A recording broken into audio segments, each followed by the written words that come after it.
नमस्कार, राधे राधे। स्वागत है आपका अपने यूट्यूब चैनल पर। मैं कृष्णा।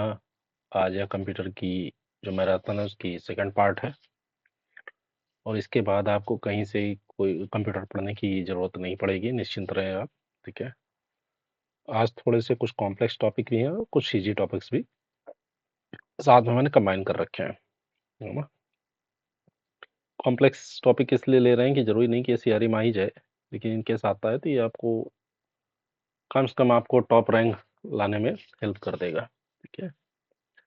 सो आज हम सीखेंगे कि ऑक्टल को बाइनरी में या बाइनरी को ऑक्टल में कैसे कन्वर्ट करेंगे। देखिए, तरीके बहुत से हैं कन्वर्जन के, है ना। लेकिन मैं आपको सबसे इजी तरीके से सिखाता हूँ।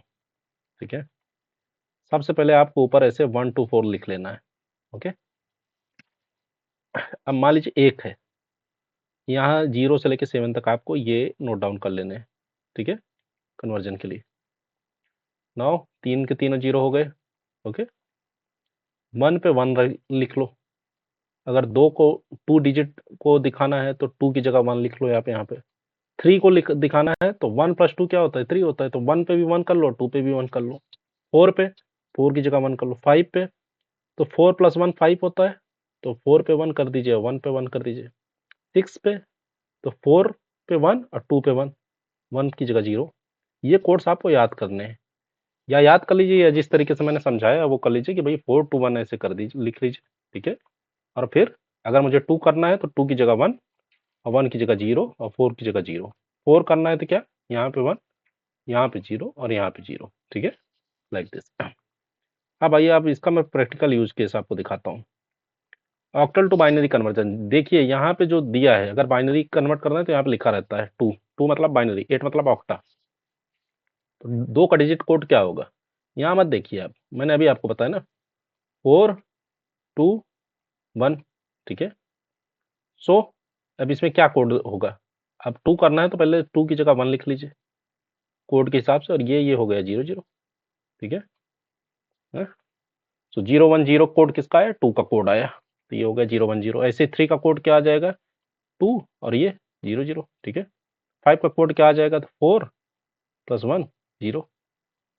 इस तरह से आप डायरेक्ट इसको कन्वर्ट कर पाएंगे बिना कोई न्यूमेरिकल सॉल्व किए। ठीक है। एटलीस्ट आपको कोई प्रॉब्लम नहीं होगी किसी भी तरह की। ठीक है।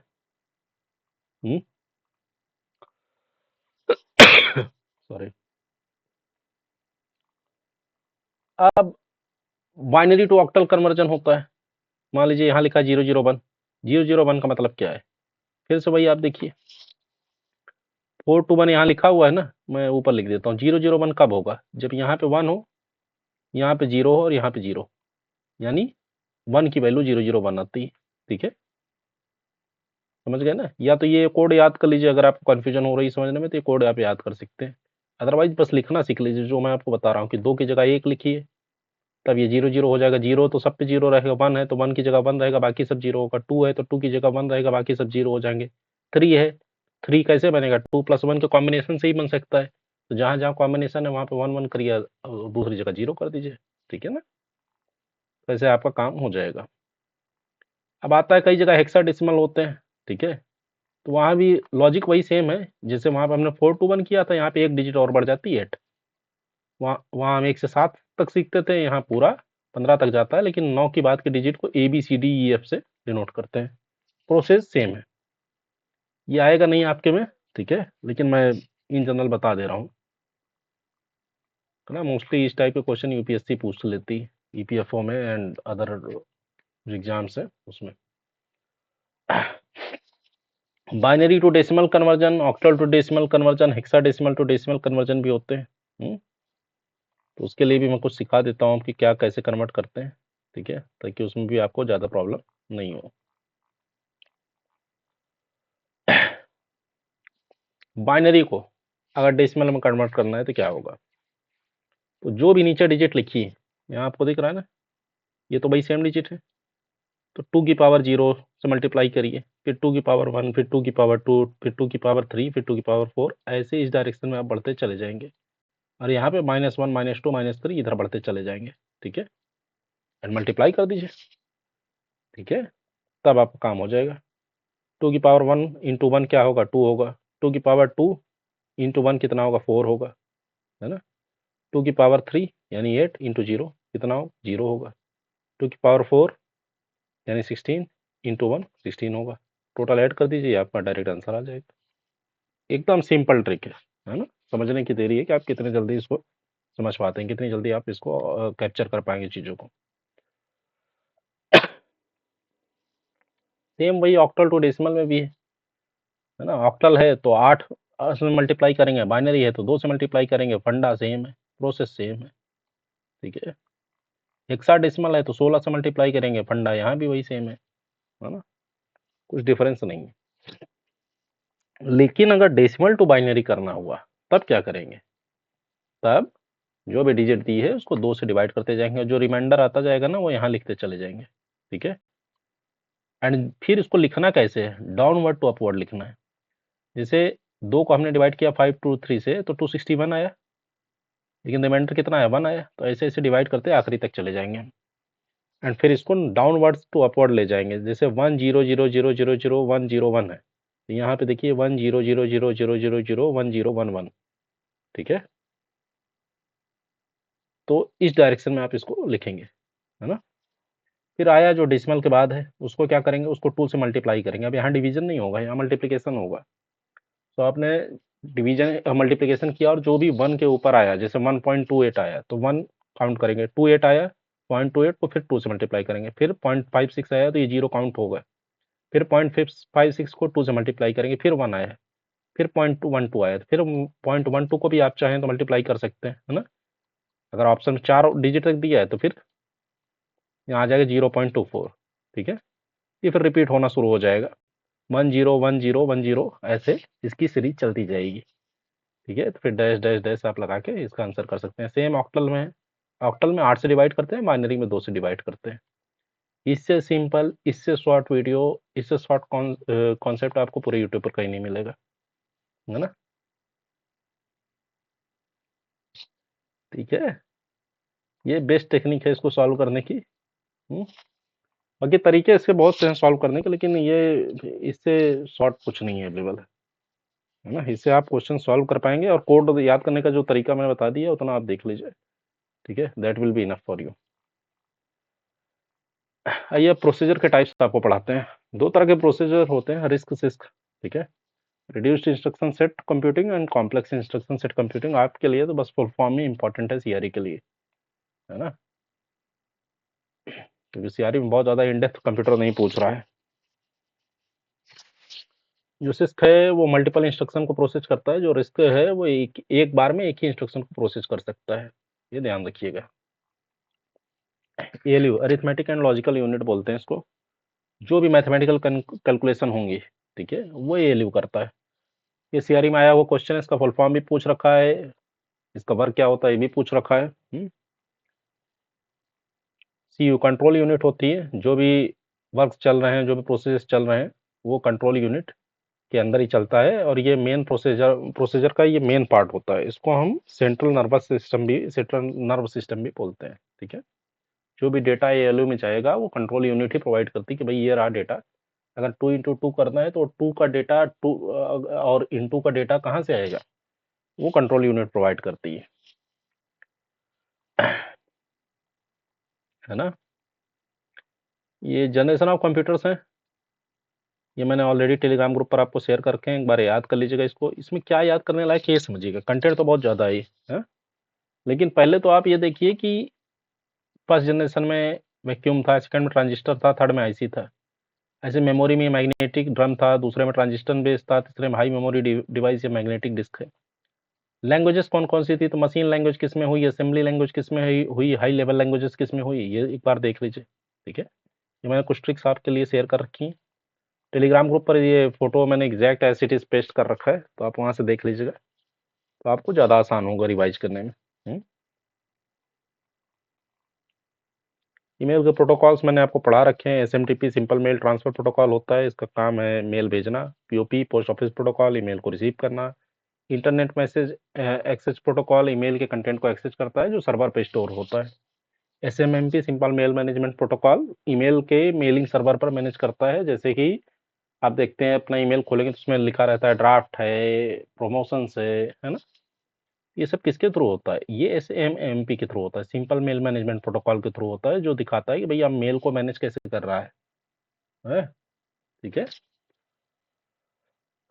वेब ब्राउज़र के बारे में मैंने पहले बता रखा है कि वर्ल्ड वाइड वेब पहला ब्राउज़र था जिसका नाम नेक्सस कर दिया गया। बनाया किसने था? टिम बर्नर्स-ली ने बनाया था इसको, ठीक है?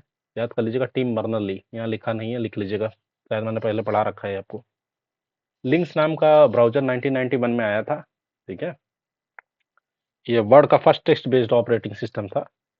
नाउ एरविस वर्ड का फर्स्ट ग्राफिक बेस्ड ब्राउज़र है जो 1992 में आया है। एंड मोज़ैक 1992 में ही ये भी आया, बट ये मल्टीपल टैब्स को सपोर्ट करता था। अगर मल्टीपल टैब का फर्स्ट ब्राउज़र आपसे पूछे तो आप मोज़ैक बता सकते हैं, अदरवाइज़ एरवाइज़ is good enough. Now work station number cruncher के रूप में भी जाने जाते हैं। बहुत बड़े अच्छी प्रोसेसिंग होती है इनकी। डेटा को स्मॉल पार्ट्स में डिवाइड करके उनको प्रोसेस करते हैं, ठीक है? एग्जाम्पल आईआरसीटीसी का reservation system work station use करता है, ठीक है? मेन फ्रेम बड़े बड़े सर्वर के रूप में यूज किए जाते हैं ऑर्गेनाइजेशन में। जैसे मान लीजिए स्टेट बैंक ऑफ इंडिया है, उनकी मल्टीपल ब्रांचेस को कनेक्ट करना है तो मेन फ्रेम कंप्यूटर इस पे वर्क करता है। Mini computer, first mini computer कौन सा था? PDP-8, programmable data procedure. Direct question आ जाता है इसलिए बता दे रहा हूँ आपको, ठीक है? कंट्रोल डेटा कॉर्पोरेशन ने बनाया था इसको 1965 में।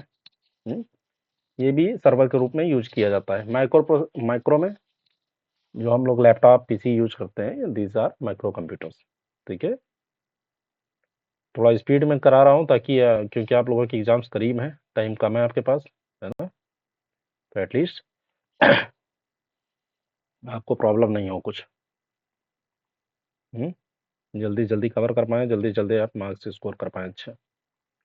फंक्शंस मैंने आपको ऑलरेडी पिछली क्लास में पढ़ा रखा है पार्ट 1 में, तो इसलिए मैं इस पे ज़्यादा फोकस नहीं कर रहा हूँ। एक फंक्शन और काउंट काउंट ब्लैंक, जो कि जितने भी ब्लैंक हैं, स्पेसेज हैं, एम्प्टी स्ट्रिंग्स हैं, वो काउंट कर देता है काउंट ब्लैंक में। That is more than enough for you.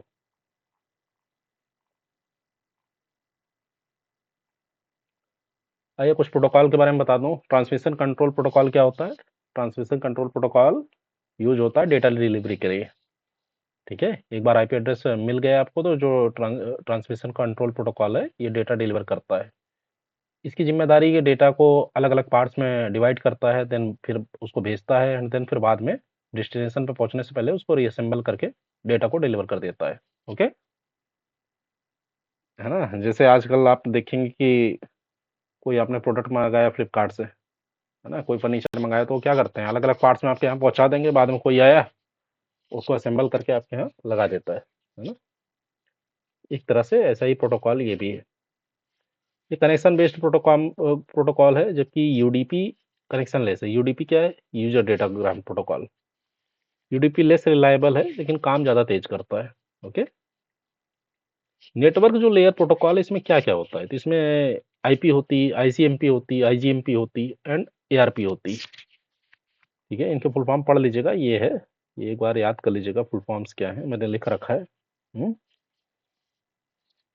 OSI 7 layer है, थ्योरेटिकल मॉडल है, प्रैक्टिकली ये यूज नहीं होती ओएसआई। बहुत लोगों को कन्फ्यूजन है कि ओएसआई लेयर प्रैक्टिकली यूज होती क्या? नहीं, अभी भी हम टीसीपी यूज कर रहे हैं। टीसीपी 4 लेयर की है, प्रैक्टिकल मॉडल है, इंटरनेट में यूज की जाती। ओएसआई में क्या, प्रेजेंटेशन लेयर भी है, सेशन लेयर भी है, बट टीसीपी आईपी में ये नहीं है। डायरेक्ट डायरेक्ट क्वेश्चंस आए हुए हैं कि भाई बताइए किसमें प्रेजेंटेशन लेयर, सेशन लेयर होती, किसमें नहीं होती। So for real life we use TCP protocol, that is very important. IP की क्लासेज होते हैं ABCDE। तो आईपी क्लासेज में ये जान लीजिए कि class D and class E reserve होती हैं। क्लास डी रिजर्व होती है मल्टीकास्टिंग के लिए, एंड क्लास ई रिजर्व होती है रिसर्च पर्पजेस के लिए, ठीक है? मैक एड्रेस मैंने पहले ही पढ़ा रखा है, 12 डिजिट के हेक्साडेसिमल नंबर होते हैं, जो कि फिजिकल एड्रेस होता है, हर एक डिवाइस का यूनिक होता है, ये हर लैपटॉप हर पीसी के अंदर होता है। ये एक स्टैंडर्ड स्पेसिफिकेशन है, IEEE 802.3। ये इंपॉर्टेंट है, ये पढ़ लेना, याद कर लेना आप। अब मैं आपको बताता हूँ कुछ इंपॉर्टेंट डिवाइसेस जो किस लेयर पर वर्क करती हैं, है ना? मैंने आपको 7 लेयर पढ़ाई थी ना। टीसीपी लेयर ओएसआई लेयर के अंदर, ओएसआई लेयर के अंदर, तो उसमें कौन से लेयर पे क्या वर्क करता है ये तो इंपॉर्टेंट है, मैंने पहले बता भी रखा है पिछले वीडियो में। नहीं देखा आपने वो वीडियो तो पहले पार्ट 1 देखिएगा, तब पार्ट 2 पे आइएगा आप, ठीक है। पार्ट 2 पे मैं मोस्टली जो कॉन्सेप्ट्स हैं वो रिवाइज ही करा रहा हूँ एक तरह से आपके। तो जो मॉडम होता है वो लेयर 2 पे यानी डेटा लिंक लेयर पे वर्क करता है, जबकि जो राउटर होता है वो लेयर 3 यानी नेटवर्क लेयर पे वर्क करता है, ओके। और जो हब होता है वो कहाँ वर्क करता है? हब वर्क करता है फिजिकल लेयर यानी लेयर 1 पे, है ना। इंटरनेट्स क्या होते हैं? इंट्रानेट्स वो होते हैं जो एक पर्टिकुलर ऑर्गेनाइजेशन के मेंबर हैं वही यूज कर सकते हैं। जैसे सपोज दैट अगर आप एम्स के एम्प्लॉई हैं तो एम्स के अंदर अपना खुद का इंटरनेट होता है, वो आप ही यूज कर पाएंगे, ठीक है। बाहर वाले उसको नहीं यूज कर सकते। नाउ हब और ब्रिज के बीच का डिफरेंस क्या है? हब और ब्रिज दोनों लैन को कनेक्ट ही करते हैं, ठीक है। लेकिन क्या है, ब्रिज डेटा फ्लो भी कंट्रोल करता है, जबकि हब डेटा फ्लो कंट्रोल नहीं करता है, ओके, ठीक है ना। सो आइए यूआरएन पढ़ लेते हैं। यूआरएन क्या है? यूनिफॉर्म रिसोर्स नेम है। ये क्या है कि एक रिसोर्स को नाम तो देता है लेकिन इसकी कोई जिम्मेदारी नहीं कि दोबारा उसको ढूंढ पाएगा या नहीं ढूंढ पाएगा, ठीक है। यूआरआई क्या है? यूनिफॉर्म रिसोर्स आइडेंटिफायर एक टेक्स्ट होता है जो कि आइडेंटिफाई करता है किसी भी रिसोर्स को इंटरनेट पे। वॉइस ओवर इंटरनेट प्रोटोकॉल, जो हम व्हाट्सएप पे बात करते हैं वो किसके थ्रू होती है? वॉइस प्रोटोकॉल के थ्रू होती है। इसके अंदर भी दो सब प्रोटोकॉल्स हैं, SIP, RTP. SIP is session initiation protocol. ये पहले क्या है, पीयर टू पीयर यानी phone to phone connection establish करता है। फिर आता है RTP, real time transport protocol, जो कि ऑडियो और वीडियो को ट्रांसफर करता है, ठीक है। आइए वो कुछ इंपॉर्टेंट क्वेश्चंस कवर कर लेते हैं जो क्वेश्चंस आते हैं। सो कितनी मैक्सिमम फाइल साइज अटैच की जा सकती है जीमेल में? तो 25 MB, है ना। कितने साइज तक की ईमेल आप डायरेक्टली रिसीव कर सकते हैं अपने जीमेल इनबॉक्स में? तो 50 MB तक। जीमेल का ओनर कौन है? गूगल है, क्रिएटेड बाई पॉल बुसेट, ठीक है। कब लॉन्च किया गया है? अप्रैल 1 2004 को लॉन्च किया गया है, ओके। हॉटमेल किसने बनाया? हॉटमेल बनाया सबीर भाटिया ऑफ इंडिया, ठीक है। किसके साथ मिलके? जैक स्मिथ के साथ। एक प्रोटोकॉल और होता है, माइम प्रोटोकॉल बोलते हैं इसको, ठीक है। सो ये एक प्रोटोकॉल होता है जो नॉन टेक्स्ट ईमेल होते हैं ना, जिसमें आप अटैच करके कुछ भी भेज सकते हो, उसके लिए यूज होता है। और ध्यान रहे एक और होता है multipurpose internet mail extension format, है ना। सो ये फुल फॉर्म भी याद रखिएगा इसको, ताकि कंफ्यूजन नहीं हो आपको। आइए अब रैम के टाइम पढ़ा देता हूँ। रैम दो तरह की होती है, D RAM, S RAM. Dynamic RAM है, स्टैटिक रैम है। डायनेमिक रैम क्या है? थोड़ी स्लो होती है, कैपेसिटर से बनी होती है। स्टैटिक रैम थोड़ी फास्ट होती है ना। जो मोस्टली आप अपने पीसी में देखते हैं वो डायनेमिक रैम यूज होती है, और जो आप देखते हैं रजिस्टर्स में कैश मेमोरी में यूज होता है वो स्टैटिक रैम होती है। सो ये ध्यान रखिए, अगर कोई चीज़ तेज जा रही, किसी की स्पीड फास्ट है तो महंगी भी होगी, ठीक है। तो S RAM is costly, but speed is fast. अब डी रैम के भी टाइप्स होते हैं, जैसे H D RAM, synchronous D RAM. Generic name दिया गया है डी रैम को ही, ठीक है। अब आपको बताता हूँ सीमॉस के बारे में। सीमॉस क्या होता है? आप अपना लैपटॉप पीसी शट डाउन करते हैं ना, फिर ओपन करते हैं तो आप देखिए आपका टाइम सही बताता है। कैसे सही टाइम बताता है? अगर आपने शट डाउन कर दिया, सब बंद हो गया, तो टाइम ट्रैक कैसे कर रहा है? एक छोटा सा ना सेल टाइप लगा रहता है, जैसे आप पहले की पहले की छोटी घड़ी आती थी ना, तो उसके अंदर सेल लगते थे, वैसे ही लगा रहता है वो। उसका काम ही होता है कि भाई आपका जो है सिस्टम की टाइम को, डेट को ट्रैक करे, उसको मेंटेन रखे। इसका फुल फॉर्म होता है कॉम्प्लीमेंट्री मेटल ऑक्साइड सेमीकंडक्टर, ठीक है। कैश मेमोरी क्या होती है? तो ये मेमोरी होती है बफर, ऐसा buffer between RAM and CPU. सबसे हाई स्पीड मेमोरी होती है, ठीक है। और ये प्रोसीजर के नियर होती है। कौन सी मेमोरी होती है? L1 कैश सीपीयू के पास में होती है। मैंने तो कल की वीडियो में आपको कवर करा रखा है पार्ट 1 में, ठीक है, कि कैश मेमोरी कितने टाइप की होती है क्या नहीं, है ना। ये वोलाटाइल मेमोरी होती है। जो भी अरिथमेटिक एंड डेटा ऑपरेशंस होते हैं वो एक्यूमुलेटर रजिस्टर के थ्रू होते हैं, ठीक है। वैसे रजिस्टर तो आपके हम पूछेगा नहीं, फिर भी ये जान लीजिए, इंपॉर्टेंट होता है।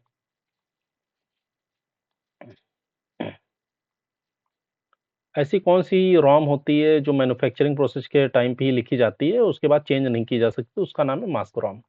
ओके। टॉगल केस यूज होता है तो क्या होगा? चेंजेस ऐसे होते हैं कुछ, ये एग्जांपल मैंने दे रखे हैं, एक बार देख लीजिए आप, बाकी तो इंपॉर्टेंट कुछ खास है नहीं। ऑपरेटिंग सिस्टम का फादर किसे बोलते हैं? तो गैरी किल्डेल को ऑपरेटिंग सिस्टम का फादर बोला जाता है। ठीक है, इंपॉर्टेंट है, याद कर लीजिएगा इसको एक बार। अभी ये कुछ लेटेस्ट वर्जन्स हैं, तो इनको आपको याद करना है कि एंड्रॉयड 14 का क्या नाम है, एंड्रॉयड 15 का क्या नाम है, विंडोज ऑपरेटिंग सिस्टम किसने लॉन्च किया था, कब लॉन्च हुआ है। लेटेस्ट विंडोज 11 लॉन्च हुआ है अक्टूबर 5 2021 को। एंड्रॉयड 15 है वनीला आइसक्रीम। अभी तो लॉन्च हो चुका है, जब मैंने नोट्स बनाया था तब टू बी रिलीज था। ठीक है, तो अब नोट्स तो मैं चेंज कर नहीं सकता, लेकिन अपडेटेड रहे। मैक ऑपरेटिंग सिस्टम का वर्जन 15 है लेटेस्ट। ठीक है, this is not very important, ये ER डायग्राम के लिए यूज होता है, not important for CRE MCRE exam, but फिर भी जान लीजिए, रेक्टेंगल रिप्रेजेंट करती है एंटिटी को। ठीक है, डबल रेक्टेंगल रिप्रेजेंट करती है वीक एंटिटी को। ओके, और तो कुछ खास है नहीं। डायमंड रिप्रेजेंट करता है रिलेशनशिप को, है ना। दो चीज़ों के बीच में क्या रिलेशनशिप है, डायमंड से रिप्रेजेंट होगा। डायमंड एंड रेक्टेंगल, ये आपको याद होना चाहिए बस। अभी आपने देखा होगा कुछ लैपटॉप आते हैं फ्लिपकार्ट पे, आपको दिखते होंगे 12,000 15,000 रुपए में मिल रहे हैं। हाँ? उसमें लिखा रहता है क्रोम ओएस। क्रोम ओएस क्या है? लाइनक्स बेस्ड ऑपरेटिंग सिस्टम है, rather than Windows. SQL, QB, ये क्या है? रिलेशनल डेटाबेसेस की एग्जांपल है। इसमें रिलेशनल डेटाबेस मतलब इसमें टेबल बनती है, प्रॉपर रो कॉलम ये बनेंगे। ठीक है, एंड देन उसमें डेटा स्टोर होता है। फुल फॉर्म याद कर लीजिएगा, query by example and structured query language. ठीक है,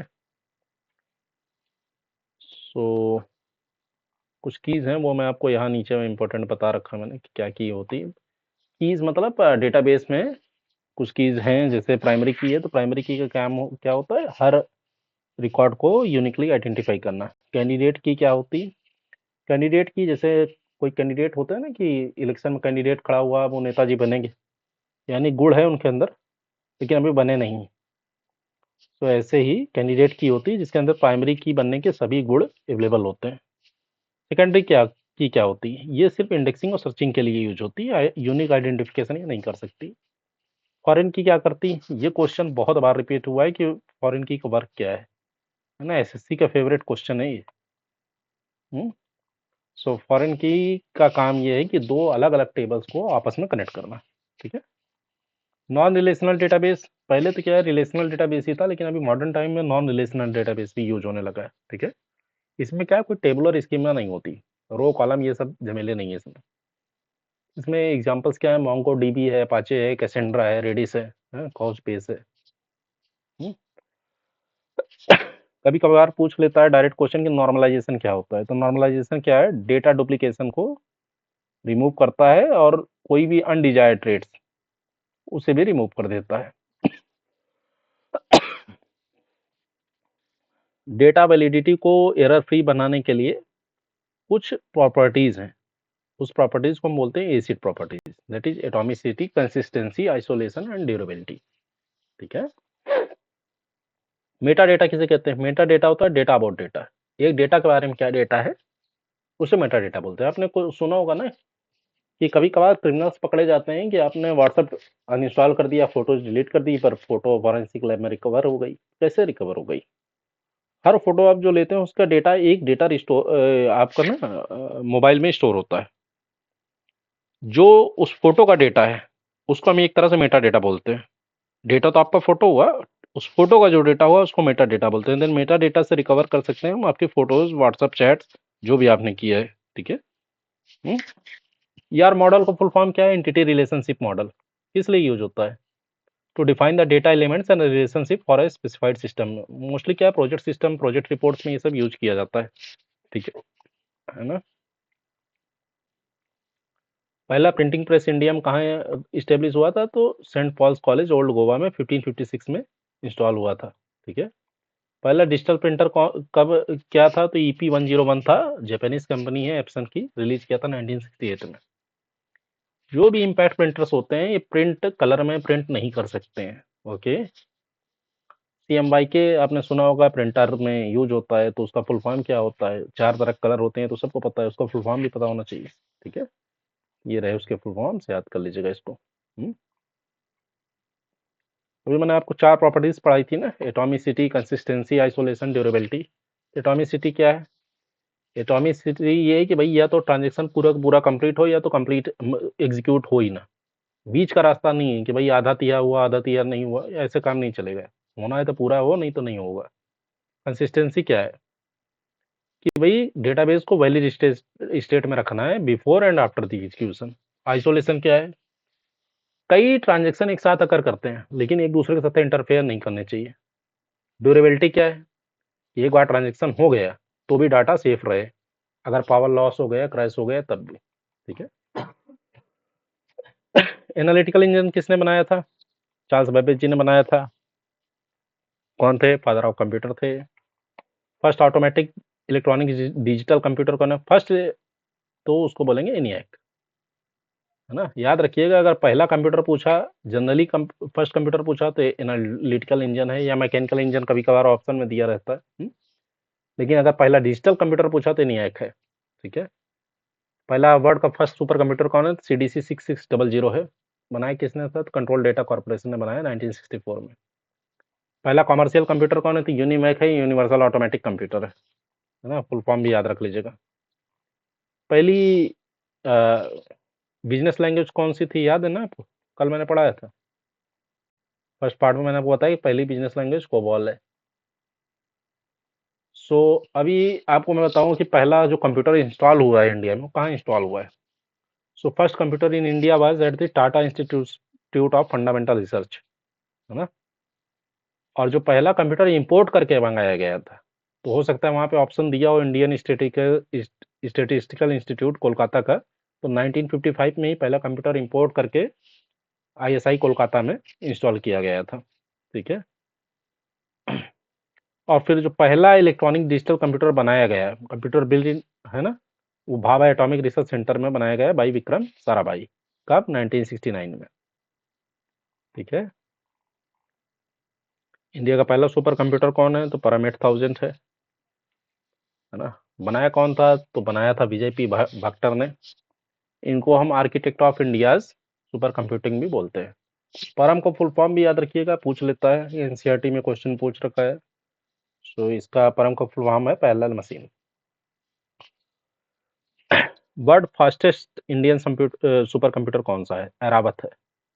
ठीक है। और अभी वर्ल्ड का सबसे फास्टेस्ट सुपर कंप्यूटर कौन है? तो एल कैप्टन है।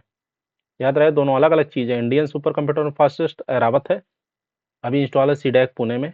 और जबकि अगर आप देखेंगे वर्ल्ड का, तो एल कैप्टन है। अभी कहीं इसी नोट्स में आगे होगा, और नहीं है तो ऐड कर लीजिएगा अपने में, है ना। जो सबसे इंपॉर्टेंट आर्टिफिशियल इंटेलिजेंस के लैंग्वेजेस हैं वो लिस्प एंड प्रोलॉग है। 2 तरह के लैंग्वेजेस अभी सबसे ज़्यादा इंपॉर्टेंट है। ठीक है। प्रत्यय उसको पुणे में इंस्टॉल किया गया है, ये भी एक तरह का सुपर कंप्यूटर है। सुपर कंप्यूटर की स्पीड हम काउंट करते हैं फ्लॉप्स में, that is floating point operation पर सेकेंड। ओके। इंडिया का पहला इंडिजिनियस सर्वर प्लेटफॉर्म कौन सा है? तो रुद्रा है। ठीक है।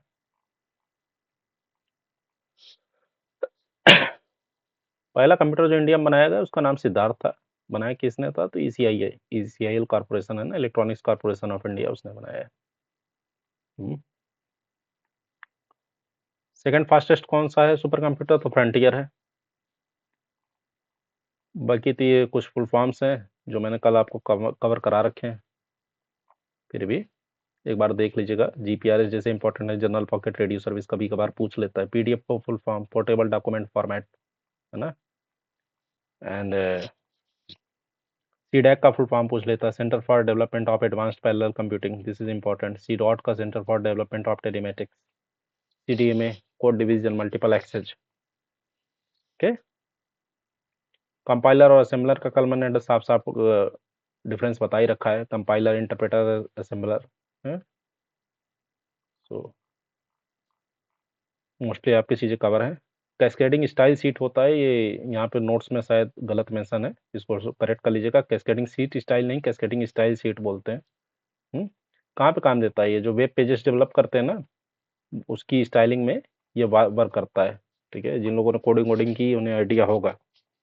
ठीक है, कलर से लेके बैकग्राउंड तक कैस्केडिंग स्टाइल शीट यूज होता है इसमें। एमएस वर्ड को क्लोज करना है तो क्या शॉर्टकट यूज करेंगे? तो कंट्रोल+W यूज करेंगे। ठीक है, कुछ इंपॉर्टेंट प्रोटोकॉल्स हैं। Sleep protocol, that is serial line internet protocol, internet का एक प्रोटोकॉल है। Web wireless application protocol. Okay, NEFT पैसे ट्रांसफर होते हैं, 2 घंटे लगते हैं पैसे ट्रांसफर होने में, तो नेशनल इलेक्ट्रॉनिक फंड ट्रांसफर। इसका फुल फॉर्म है RTGS, real time gross settlement है। ठीक है, ECS means electronic clearance service. महीना, क्वार्टरली, हाफ ईयरली पेमेंट्स हैं कुछ, तो उसके लिए यूज होता है। बुकमार्क को शॉर्टकट करने के लिए शॉर्टकट क्या है? Control D। अभी कल के एमआरएस के पेपर में आया था कि ब्लूटूथ पैन है, कैन है, लैन है, क्या है? तो पर्सनल एरिया नेटवर्क होता है। ब्लूटूथ पता होना चाहिए, 10 मीटर से लेकर 30 फीट तक है तो ब्लूटूथ है। हाँ, मतलब this is personal area network, है ना। सैन, स्टोरेज एरिया नेटवर्क, आपने देखा होगा कुछ लोगों के घरों में सीसीटीवी इंस्टॉल्ड होता है, वाईफाई सीसीटीवी है, बट उसका डेटा उनके लैपटॉप पर या उनके पीसी पर स्टोर होता रहता है। हाँ? तो इसी के थ्रू होता है। ठीक है, जहाँ पे नेटवर्क के थ्रू किसी स्टोरेज में कोई चीज़ें स्टोर की जाती हैं।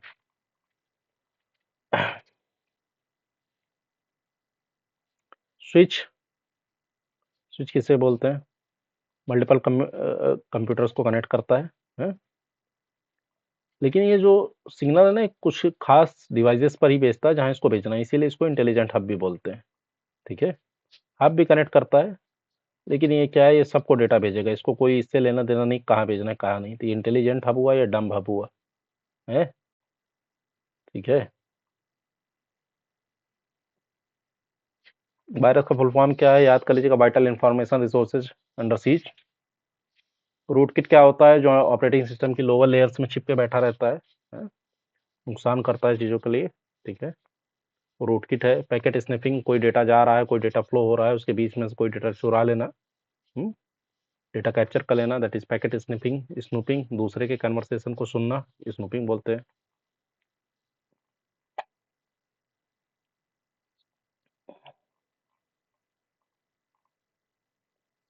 हेडफोन किसने बनाया था? तो नेथेनियल बैल्डविन ने हेडफोन बनाया था। ब्लूटूथ के इन्वेंटर कौन है? जाप हार्टसेन है ब्लूटूथ के इन्वेंटर।